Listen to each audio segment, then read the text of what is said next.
So I'm finally moving on to a project that I probably should have done a very, very long time ago.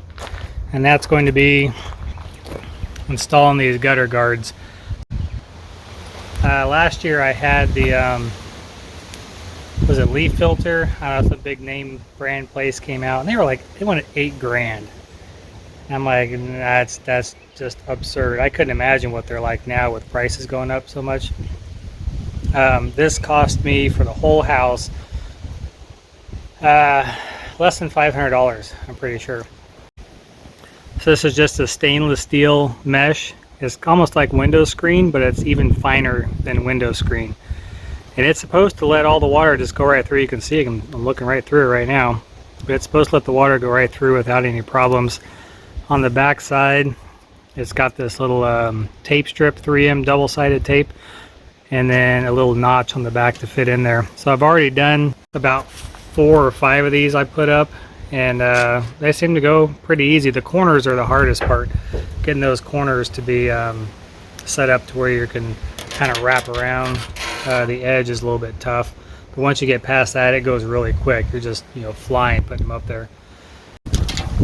Need to get around that top part, and while I'm up there, I'm going to see if I can't put the mud dauber screen on there, because we had those mud daubers in our water heater last summer that caused some problems to the fan, and I'd like to get I'd like to get everything done today.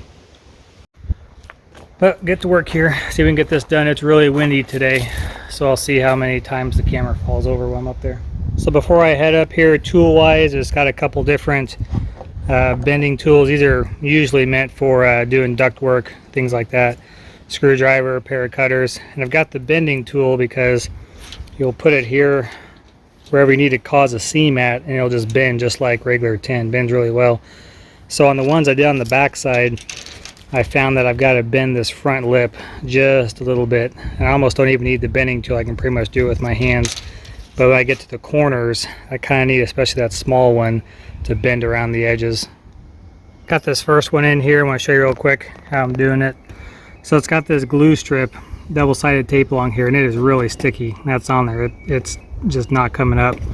You can get some screws that actually come in the kit to screw this down, but I'm going to wait and see how well this works. If it's a problem, I can come back and screw them on later.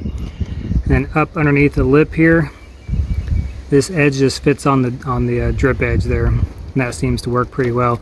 On the upper half, on the back side, I couldn't get it to work that way. I had to use a different method, which I didn't like as much. But it should work pretty good. Water and debris flow across. It should fall inside. Anything that gets stuck up here should blow off. We got plenty of wind out here. And this is actually a 5.5 inch. This is made for a smaller gutter. If you get the 6-inch gutter one like we have, the distance from the outside edge to the outside edge is actually 7.25 inches, where this one is 5 5/8. And I found out when I was measuring it that I think this would work a lot better.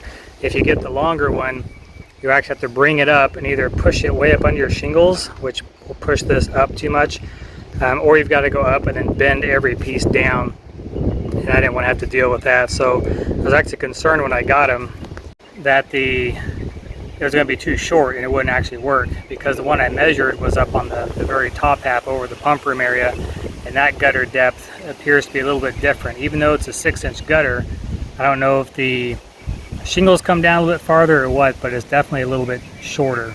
So when I came down to this lower half, I was really worried that it wasn't going to work, but I found a way, and we're actually working pretty smooth.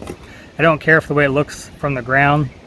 If you're right underneath it, you can't see the aluminum and steel, but if you get back a ways, you can definitely see it. It looks a little odd. It'd be great if it came in a color, but I understand, the aluminum and the stainless steel is going to look that way forever. Or if I had paint on there, not only would that be just more chemicals the water is flowing through before it gets into our drinking water, but I would assume that you'd have to have a bigger screen, because when they paint it, it would close that screen up a little bit. And I'm sure there's other reasons why they're not doing it. But I got all the way down there to go still. And like I said, this was the first one, so I still need to get up there and tackle that little section too. It's only 13 feet.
so I got the north side done, and looks pretty good. Actually, from the ground, I went down to move the lift, and really couldn't see it too bad. So this side is pretty good. The back side, the south side of the house, elevation goes up, so it's pretty easy to see the gutter guards on back there.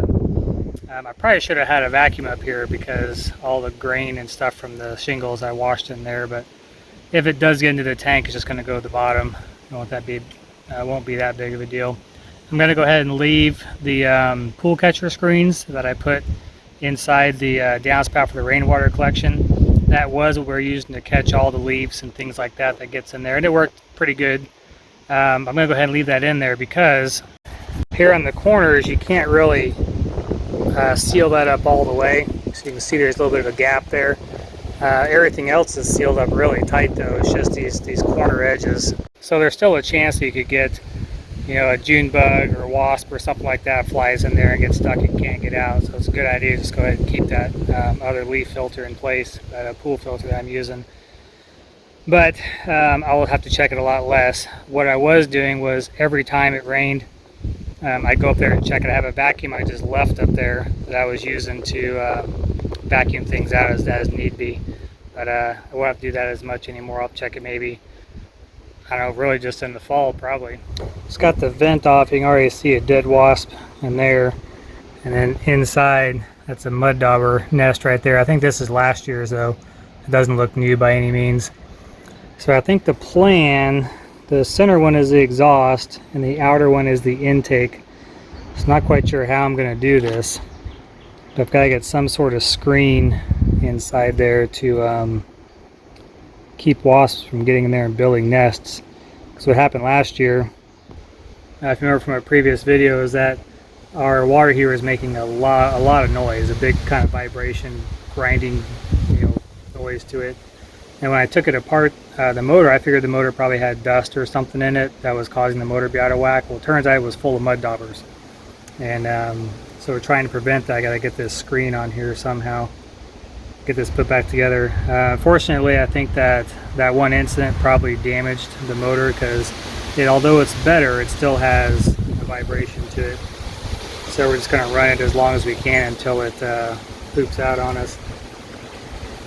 While I'm here, I'm still super impressed with this. This is the zip version of it, but this is the liquid flashing. It's that rubberized membrane, and this was a Prosico, I think, which has some fibers in it, which sticks really good. This is still almost, you know, goobery, rubbery to the touch. You can see on the outskirts where it's turning white. Even that still has a bit of a rubbery feel to it. But up here, I mean, that sucker is just sealed up amazingly well. After building the house, I started using this on everything I could because it's just really seals up wonderfully and seems to last a heck of a long time. The zip tape, if you remember, we had issues with the roof leaking. I've had no issues with the side. The tape is still as smooth as it could be, even on the sun side. I'm on the north side right now, so it doesn't get quite as much sun. But even if you go onto the north side, the only thing you're going to notice is some of this is turning white a little bit more than it is on the north side, but the tape is still just fine. So on the roof, the tape was bubbling everywhere, and I had leaks like crazy until we got the roof on. But on the side, it seems to work just fine. All I got here is a piece of hardware cloth.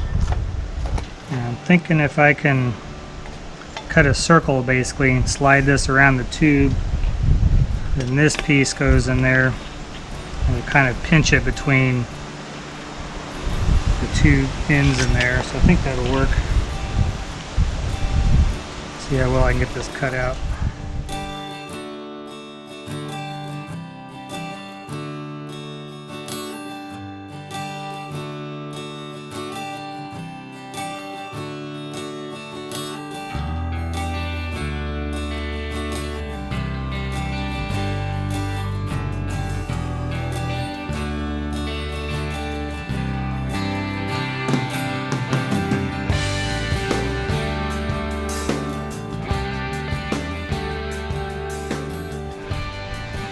Alright, there we go. Hopefully that will be problem solved.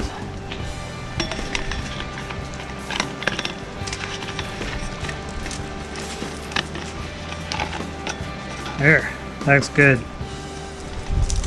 We'll get it back installed and we'll be done with that one.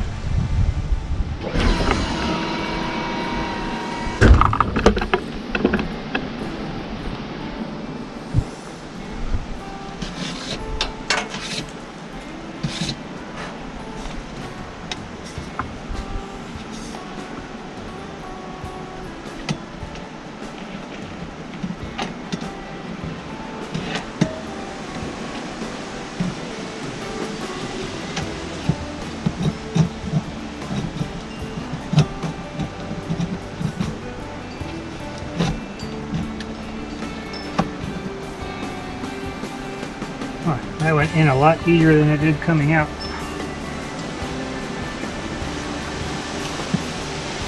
There, that was a lot easier than I thought it was going to be. I can get back to doing the guttering.